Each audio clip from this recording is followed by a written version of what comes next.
Husbands are extremely indifferent to their wives every day.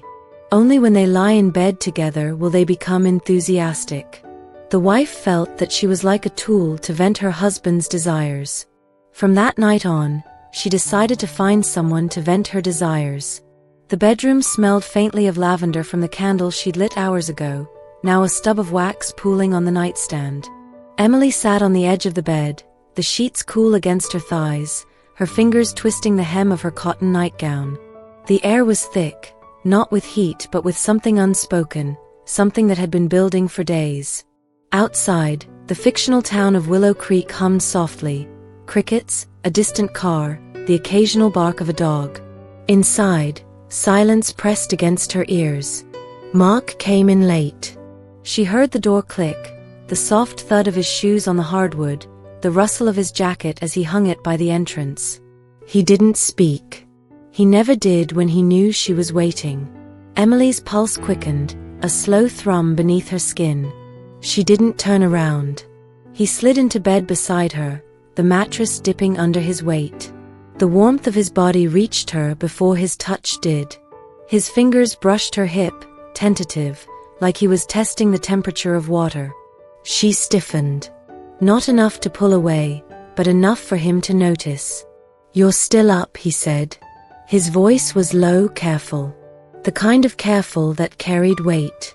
She didn't answer. The air between them felt charged, like the moment before a storm breaks. His hand moved again, slower this time, tracing the curve of her waist. She closed her eyes. The lavender was fading, replaced by the faint scent of his cologne, something woody, familiar, and suddenly unbearable. They'd been here before. Not this exact moment, but close enough. The nights when he came home late, when his eyes wouldn't quite meet hers, when his touch felt like an apology and a claim all at once. Emily knew the rhythm of it. She'd memorized it over 10 years of marriage, the way you memorize the creaks in an old house. His fingers slipped beneath her nightgown, grazing the soft skin of her inner thigh. She inhaled sharply, the sound too loud in the quiet room. He paused. She could feel his gaze on her, searching, but she kept her eyes on the wall, on the faint shadow cast by the streetlight filtering through the blinds. "You're angry," he said. Not a question. She laughed, a small brittle sound. "Aren't I always?" He didn't laugh back. His hand moved higher, deliberate now, and her body responded despite herself, a flush of warmth, a tightening in her chest. She hated that. Hated how easily he could unravel her, how her skin remembered him even when her mind screamed to forget. "Tell me to stop," he whispered. His breath was warm against her neck. She didn't. She couldn't. The room felt smaller, the air heavier, like the walls were closing in. His fingers found her, slow and knowing, and she bit her lip to keep from making a sound. The silence stretched, taut as a wire. "You don't want me to stop," he said. Not smug. Just certain. She turned her head, finally meeting his eyes. They were dark, unreadable, but there was something there, guilt, maybe, or hunger. Or both. "You don't get to decide what I want," she said, her voice barely above a whisper. His hand stilled. For a moment, neither of them moved. The crickets outside had gone quiet. Then he leaned in, his lips brushing her collarbone, soft as a question. She closed her eyes again, letting the warmth of his mouth pull her under. They moved together in the dark, a dance they'd perfected over years. His hands, her breath, the creak of the bed frame. It was familiar, almost comforting, but tonight it felt like a negotiation. Every touch was a question, every sigh an answer she wasn't sure she wanted to give. After, she lay on her back, staring at the ceiling. The air was cooler now, the lavender scent gone entirely. Mark's breathing slowed beside her, steady and deep. He was already drifting. She envied that. The ability to slip into sleep like it was nothing, like the world hadn't just shifted beneath them. She turned onto her side, away from him. The sheets were tangled around her legs, cool against her skin. She thought of the women he saw when he wasn't here. Not their faces, she didn't know them, but the idea of them. The way he must look at them, the way he must touch them. The thought made her stomach twist, a slow, sick burn. Morning came too soon. The light through the blinds was harsh, cutting sharp lines across the floor. Emily stood in front of the bathroom mirror, brushing her hair with slow, deliberate strokes. The mirror was cool under her fingertips when she leaned closer, studying her reflection. She looked the same. Same dark eyes, same full mouth. But something felt different, like a crack running beneath the surface. Mark was in the kitchen, the clink of a coffee mug against the counter drifting down the hall. She could picture him, shirt unbuttoned, hair still damp from the shower, moving with that easy confidence that made people notice him. She used to love that about him. Now it felt like a reminder of everything she couldn't control. She told him last night, in the heat of an argument that had simmered for days, that she was done. Done pretending she didn't know. Done swallowing her anger like it was medicine. "If you can have your fun," she'd said, her voice shaking, "then so can I." He'd laughed, not unkindly. "You wouldn't." She hadn't answered. Just looked at him until he looked away. Now, as she applied mascara with a steady hand, she wondered if he'd been right. The idea of another man felt foreign, like trying on a coat that didn't fit. But the thought of staying still, of letting the years stretch out in this same pattern, his late nights, her silent resentment, felt worse. She chose a dress she hadn't worn in years, deep red, clinging to her curves. The fabric was cool against her skin, the hem brushing her knees as she moved. She didn't look at Mark as she passed through the kitchen, but she felt his eyes on her, heavy as a touch. "You're going out," he said. Not a question. She paused at the door, her hand on the knob. The air in the hallway was cooler, carrying the faint scent of rain from outside. "Don't wait up," she said, and left before he could respond. The elevator was empty, its mirrored walls reflecting her back at herself 100 times. She stared at her reflection, at the woman in the red dress who looked both familiar and strange. The doors opened with a soft ding, and there he was, Ethan, Mark's coworker, the one who'd moved into the apartment 2 floors up 6 months ago. He smiled, a small hesitant thing. "Hey, Emily. You look nice."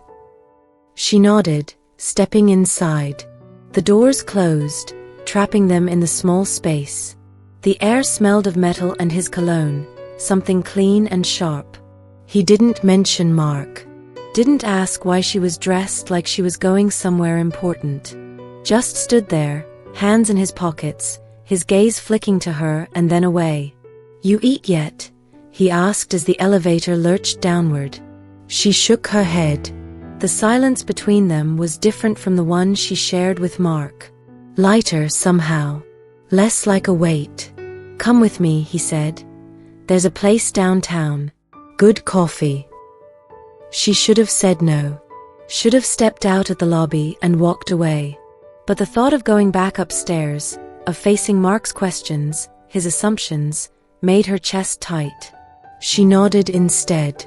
The cab ride was quiet. Ethan didn't push. Didn't fill the silence with chatter. He just sat beside her, close enough that she could feel the warmth of his arm when the car turned a corner. She stared out the window, watching Willow Creek slide by, brick storefronts, maple trees just starting to turn, the river glinting under the noon sun. The hotel was small, tucked between a bookstore and a bakery. She didn't remember deciding to go there. One moment they were drinking coffee, his laughter low and easy, the next they were in the elevator again, the air between them humming with something she couldn't name. The room was dim, the curtains drawn against the afternoon light. The air smelled of clean linen and something faintly floral, like potpourri left too long in a drawer. Ethan closed the door behind them, the click loud in the silence. Emily's heart pounded, a slow, heavy beat that echoed in her ears. He didn't rush. Didn't speak. Just stepped closer, his hand brushing her cheek, his thumb tracing the line of her jaw. She closed her eyes. The touch was gentle, almost reverent, and it undid something inside her. She leaned into it, her breath catching. His lips found hers, soft at first, then deeper, hungrier. The kiss tasted of coffee and something sweeter, something she couldn't place. Her hands moved to his shoulders, fingers curling into the fabric of his shirt. The room felt warmer now, the air thick with the scent of their closeness. They undressed slowly, as if time itself had slowed. The cool air kissed her skin as her dress fell to the floor, and she shivered, not from cold, but from the weight of what they were doing. Ethan's hands were careful, exploring her like she was something fragile, something he didn't want to break. She let herself feel the warmth of his palms, the press of his body against hers. There was no rush, no urgency. Just the slow build of tension, the quiet unraveling of years of restraint. His mouth moved to her neck, her collarbone, her breath hitching with every touch. She didn't think of Mark. Didn't think of the life waiting for her outside this room. There was only this, the heat of his skin, the soft touch of his breath, the way he looked at her like she was the only thing in the world. After, they lay tangled in the sheets, the room quiet except for the soft hum of the air conditioner. Emily stared at the ceiling, her body heavy with a strange kind of peace.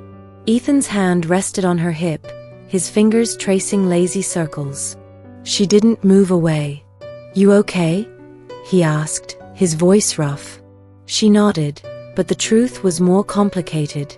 She felt unmoored, like she'd stepped off a cliff and hadn't yet hit the ground. The guilt was there, a low thrum beneath her skin, but it was distant, muffled by the warmth of the moment. She came home late. The house was dark, the air cool and still. Mark wasn't in the living room, wasn't in the kitchen. She found him in the bedroom, sitting on the edge of the bed, his head in his hands. The sight of him, shoulders slumped, hair mussed, made something in her chest ache. He looked up when she entered. His eyes were red, his face drawn. "Where were you?" he asked, but his voice wasn't angry. "Just tired." She didn't answer. Just stood in the doorway, the red dress wrinkled now, her hair loose around her shoulders. The air between them was heavy again, but different. Less like a storm and more like the aftermath. "I'm sorry," he said. The words were soft, almost lost in the quiet. She crossed the room, sat beside him. The mattress dipped under her weight, and for a moment they just sat there, side by side, the silence stretching between them.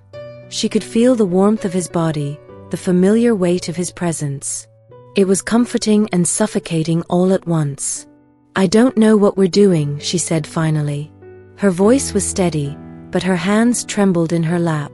He reached for her hand, his fingers brushing hers. She didn't pull away. "We'll figure it out," he said. She wanted to believe him. Wanted to believe that the years they'd built, the life they'd shared, could withstand this. But as she looked at him, at the lines around his eyes, the weariness in his shoulders, she wasn't sure. Outside, the crickets had started again, their song soft and steady. The night was cool, the air carrying the faint scent of rain. Emily closed her eyes, letting the quiet settle over her. Whatever they had crossed, there was no going back. And maybe, she thought, that was the point.